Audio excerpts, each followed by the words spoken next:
नमस्कार दोस्तों। सब्जेक्ट है थ्योरी ऑफ मशीन। वैसे मैं थ्योरी ऑफ मशीन का मैक्सिमम सिलेबस करा चुका हूं, वह मैंने डिस्क्रिप्शन बॉक्स में लिंक दे दी है प्लेलिस्ट की, उसमें जाकर आप देख सकते हैं। लेकिन कुछ ऐसे न्यूमेरिकल क्वेश्चन हैं जो बार बार पूछे आते हैं, कुछ ऐसे चैप्टर हैं जिनसे बार बार न्यूमेरिकल पूछे आते हैं, उन्हीं की मैं प्रैक्टिस करवाने की कोशिश कर रहा हूं। तो आप वीडियो पूरा जरूर देखें, जिससे आपके जो भी न्यूमेरिकल क्वेश्चन उनकी प्रैक्टिस हो सके और आपके थ्योरी एग्जाम की अच्छे से तैयारी हो सके। ये जो मैं न्यूमेरिकल क्वेश्चन करवा रहा हूं, इसको आप हमारी एबी क्लासेस ऐप पर भी देख सकते हैं। उसकी भी मैंने डिस्क्रिप्शन बॉक्स में लिंक दे रखी है, उसको आप डाउनलोड कर लें। इस तरह का कुछ लोगो होगा और डिप्लोमा बीटेक आईटीआई वाला सेक्शन ज्वाइन कर लें। आज जो मैंने न्यूमेरिकल लिया है वह है पावर ट्रांसमिशन, जो चैप्टर है उससे लिया है, और जो टॉपिक है वह है बेल्ट एंड पुली। चलते इस न्यूमेरिकल को समझ लेते हैं। न्यूमेरिकल में लिखा है casting weighing 9 kilo newton hangs freely from a rope. एक रोप की सहायता से इतना वेट लटक रहा है, क्वेश्चन में ऐसा बोल रहा है। Which makes 2.5 tons round a drum, और ड्रम है उसमें इतने राउंड, इतने इतने नंबर ऑफ राउंड्स दिए गए हैं किसके, रोप की। एंड ऑफ कितना 300 mm डायमीटर, और उस पुली है जो भी ड्रम है उसका डायमीटर कितना दिया है 300। रिवॉल्विंग, और जो घूम रहा है कितने 20 आरपीएम से, रिवॉल्यूशन पर मिनट से। The other end of the rope is pulled by man, और जो दूसरा एंड है किसका, रस्सी का, उसको एक आदमी के द्वारा खींचा जा रहा है। द कोएफिशिएंट ऑफ फ्रिक्शन, जो रस्सी और ड्रम है उसके बीच में जो कोएफिशिएंट फ्रिक्शन है 0.25 है। अब यहाँ पर हमें जो निकालना है वह नीचे लिखा हुआ दिख रहा होगा, the force required by the man. मतलब जो हमारा रोप लटक रहा है, एक तरफ जो वेट लटक रहा है उसको बैलेंस करने के लिए हमें जो आदमी के द्वारा कितना फोर्स लगाया जाएगा उसको पकड़े रखने के लिए। और आगे बोला था power to rise the casting, और उसको आगे बढ़ाने के लिए हमें कितनी पावर की रिक्वायरमेंट होगी। तो सबसे पहले जैसे न्यूमेरिकल का सिस्टम है कि हम गिवन डाटा लिखेंगे, जिससे हमें समझ में आ जाए क्या निकालना है और क्या दिया है। तो चलते हैं इसका गिवन डाटा नोट कर लेते हैं। सबसे पहले दिया है 9 किलोमीटर, तो 9 किलोमीटर T1 दिया, T2 दिया, ये कैसे पहचाने। तो वो कह रहा है एक ड्रम है, मतलब एक इस तरह की पुली है, उसने बोल दिया, और जी नीचे क्या है, ऐसा एक वेट लटक रहा है। कितना लटक रहा है 9 किलो न्यूटन। और बोला दूसरी ओर एक आदमी के द्वारा उसको पकड़े हैं, मैन के द्वारा पकड़े हैं। तो याद रखें, इस तरफ वेट लटक रहा है, इस तरफ आदमी के द्वारा बैलेंस करने की कोशिश की जा रही, तो किधर टाइट साइड होगी, इधर। मतलब इधर क्या होगा, खिंचाव ज्यादा होगा। जब खिंचाव ज्यादा होगा उसको हम क्या बोलते हैं, T1 बोलते हैं। और जो आदमी के द्वारा मतलब कितना रिक्वायरमेंट होगी इसको बैलेंस करने के लिए, तो वह क्या हो जाएगा हमारा T2 हो जाएगा, सिलेक्ट साइड हो जाएगा। तो T1 आपको समझ में आ गई होगी। T1 क्यों है, क्योंकि इधर हमारी क्या है, मैक्सिमम वेट लगा हुआ है। इसमें अभी तो वेट लगा ही नहीं, कितना लगेगा, लेकिन इधर का वेट ज्यादा है, तो इसलिए क्या होगी, हो जाएगी टाइट साइड हो जाएगी। तो T1 यहां पर हम लिखेंगे कि T1 इक्वल टू जो दिया है वह कितना दिया, 9 किलो न्यूटन। अब 9 किलो न्यूटन दिया, याद रखें, तो जब भी किलो न्यूटन दिया है, किलो जब भी लिखा उसको चेंज करेंगे तो हम क्या हो जाएगा, इंटू 10⁻³ का मल्टीप्लाई कर देंगे, तो ये किस में चेंज हो जाएगा, न्यूटन में। अब इसके अलावा जो दिया ऊपर देखो नंबर ऑफ टर्न्स दिए हैं, तो इसको ओनली जैसा का तैसा लिख लेंगे, नंबर ऑफ टर्न जितने भी दिए हैं उनको ऐसा ही लिख लें, इक्वल टू 2.5। आगे क्या दिया हुआ है, ड्रम का डायमीटर दिया है 300, तो डायमीटर को हम स्मॉल डी से डिनोटेट करते हैं, तो कितना हो जाएगा 300। 300 को हमें किस में चेंज करना है, मीटर में, क्योंकि जो हमारी एन दी रहती है वो रिवोल्यूशन पर मिनट में दी रहती है। जब भी वेलोसिटी निकालते हैं तो मीटर पर सेकेंड में निकालते हैं, तो हम सभी डाटा को मीटर में चेंज करके रखते हैं। तो 300 हो जाएगा, 300 में क्या करेंगे, 1000 का डिवाइड कर देंगे, तो ये किस में चेंज हो जाएगा, मीटर में। इसकी जो वैल्यू आएगी वह कितनी आएगी, यहां मैं लिख देता हूं, 0.3 मीटर, ऐसा लिख के रख लें। अब इसके अलावा जो डाटा दिया हुआ है 20 दिया हुआ है, यहाँ पर 20 क्या दिया हुआ है, N, capital N, equal to दिया 20 रिवॉल्यूशन पर मिनट, आरपीएम। इसके अलावा डाटा दिया है, ये यहाँ पर देखो म्यू दिया हुआ है, फ्रिक्शन कोएफिशिएंट ऑफ फ्रिक्शन दिया है, इसको हम किससे नोटेट करते हैं, म्यू से, तो कितना हो जाएगा 0.25। अब निकालना क्या है, तो हम डायरेक्ट यहीं पर लिख देंगे 1-2 पॉइंट में, तो हमें बार बार नहीं लिखना पड़ेगा, इसलिए लिखा था force required by the man. मतलब ये जो फोर्स रिक्वायर्ड की जरूरत पड़ रही है, तो इधर दिख रहा होगा, मतलब कितना क्या निकालेंगे यहाँ T2, तो हम डायरेक्ट लिख देते हैं क्या निकालना मुझे, इसको निकालना है। तो ये क्या है T2। ये क्या है, पावर, हमें क्या निकालना, पावर निकालना है। यहाँ पर ऑलरेडी पावर ही लिख दिया उसने डायरेक्ट, तो पावर समझ जाए, हमें पावर निकालना। तो पावर निकालने के लिए हमें क्या फॉर्मूले की आवश्यकता पड़ती है उसको आप ध्यान रखें। पावर को हम P से डिनोटेट करते हैं, इसको आप ध्यान रखें। क्या होता है, T1 मतलब टेंशन इन टाइट साइड, और T2 tension in slack side, और इसको हम ब्रैकेट में बंद करेंगे। मल्टीप्लाई किसका रहता है, वेलोसिटी का V, और ये पावर की यूनिट क्या होती है यहाँ पर, किलोवाट में। तो याद रखें V क्या है, मीटर पर सेकेंड में। अब यहाँ पर क्या क्या दिया क्या क्या नहीं दिया पावर निकालने के लिए। T2 ऑलरेडी पहले ही लिख चुका है निकालना है, तो पावर हमारी पैसे ही नहीं निकल पाई क्योंकि T2 तो ऑलरेडी दिया ही। V भी यहाँ पर नहीं दिया है, तो V हमें निकालना पड़ेगा। अब V निकालना पड़ेगा, तो उसका हमें फॉर्मूला याद होना चाहिए। यहाँ पर मैं लिख रहा हूँ, उसको आप ध्यान से समझ लें।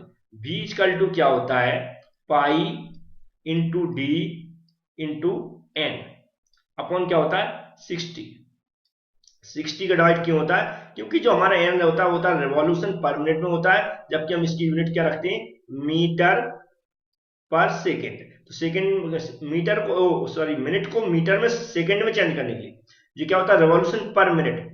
मिनट को हमें सेकेंड में चेंज करना है, इसलिए हम नीचे 60 का डिवाइड करते हैं। अब हम इसको आसानी से निकाल सकते हैं, क्योंकि पाई की वैल्यू ऑलरेडी कैलकुलेटर में रहती है, डी हमारा दिया और एन भी दिया है, तो हम इसको क्या करेंगे, नीचे ही निकाल के यहाँ पर रख लेते हैं। तो पाई की जगह पाई रख देंगे जो कैलकुलेटर में होता है, डी की जगह हमारा कितना निकाला हमें, 0.3, तो हम 0.3 रख देंगे, और हमारा एन कितना दिया है, 20, तो 60 का यहाँ पर डिवाइड करेंगे, तो हमारी जो वैल्यू आएगी वह हमने जो कैलकुलेट करके रखी है, v इक्वल टू कितना आ रहा है, 0.3142 मीटर पर सेकेंड। तो ये हमारी वैल्यू आ गई किसकी, v की, मतलब v हमने निकाल लिया। अब हमें T2 निकालना है, और T2 अगर निकल आया तो हमारे T2 की जो फोर्स रिक्वायरमेंट वो भी निकल आएगा, और फिर T2 इसमें रख देंगे तो पावर भी निकल आएगा। तो हमारी जो फॉर्मूला होता है, मैंने पिछले न्यूमेरिकल में बताया था, जो हमारी रेशो ऑफ ड्राइविंग टेंशन होती है, जो रेशो ऑफ ड्राइविंग टेंशन में लिख भी दूं, ratio of driving tension in pulley and rope, driving tension pulley and rope, तो ये होता है, याद रखें जो मैं लिख रहा हूं उसको, T1 upon T2 equal to E की पावर म्यू इंटू थीटा। इस फॉर्मूले को हमें याद रखना है। अब T1 T2 T1 दिया हुआ है, T2 हमें निकालना है, E की power mu into theta, mu की वैल्यू दी है, थीटा नहीं दिया यहाँ पर, तो थीटा के लिए एक नंबर ऑफ टर्न्स दिए, तो नंबर ऑफ टर्न की सहायता थीटा कैसे निकालते, सबसे पहले वो हमें निकालना पड़ेगा। तो थीटा इक्वल टू क्या होता है, यहाँ पर लिखेंगे हम number of turns, number of turns into number of turns into होता है 2 पाई, क्या होता है 2 पाई, नंबर ऑफ टर्न्स इंटू 2 पाई, और जी किस में होता है, रेडियन में, रेडियन में डायरेक्ट निकलता है। तो नंबर ऑफ टर्न्स हम रख देंगे कितने हैं, 2.5 इंटू 2 इंटू पाई, पाई की वैल्यू कैलकुलेटर में रहती है, तो इसको हमने जब डायरेक्ट हमने कैलकुलेट किया तो आंसर आ रहा है 15,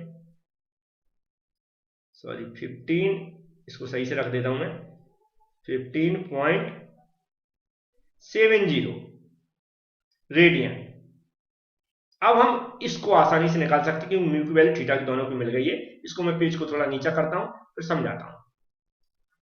तो हमें क्या करना है, T1 की जगह कितना वैल्यू दी है, यहां पर क्वेश्चन में दी थी स्टार्टिंग में 9000, कितना दी है 9000, यहां पर जी देख लें ये वाली दी है, कितनी है, यहाँ पर लिखी 9 इंटू 10 की पावर 3 न्यूटन, तो 10 की पावर 3 का 9 में मल्टीप्लाई करेंगे तो कितनी आएगी 9000 में डायरेक्ट यहाँ पर लिख देता हूं। बट T2 तो हमें निकालना ही है, T2 की जगह T2 रख देंगे, इक्वल टू E की पावर म्यू इक्वल टू दिया है 0.25 इंटू थीटा मैंने कितना निकाला 15.70। अब यहाँ पर हम ऊपर वाली वैल्यू जैसे की तैसी रख देंगे 9000 अपॉन T2 इक्वल टू, इसकी सबसे पहले ऊपर की कैलकुलेशन करेंगे, इसको इस वैल्यू को इसमें मल्टीप्लाई करेंगे तो जो मेरी कैलकुलेशन के अकॉर्डिंग जो वैल्यू आ रही है 3.925, इतनी वैल्यू आ रही है। अब हमारे कैलकुलेटर में आपने देखा होगा, इसको हम जैसे तैसे रख देंगे और T2 की जगह T2 रख देंगे, इसको कैलकुलेट करना।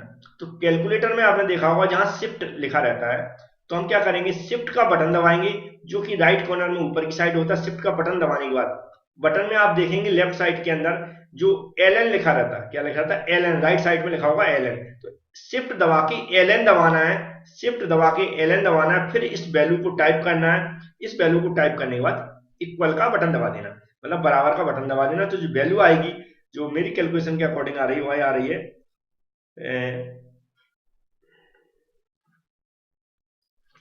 50.653।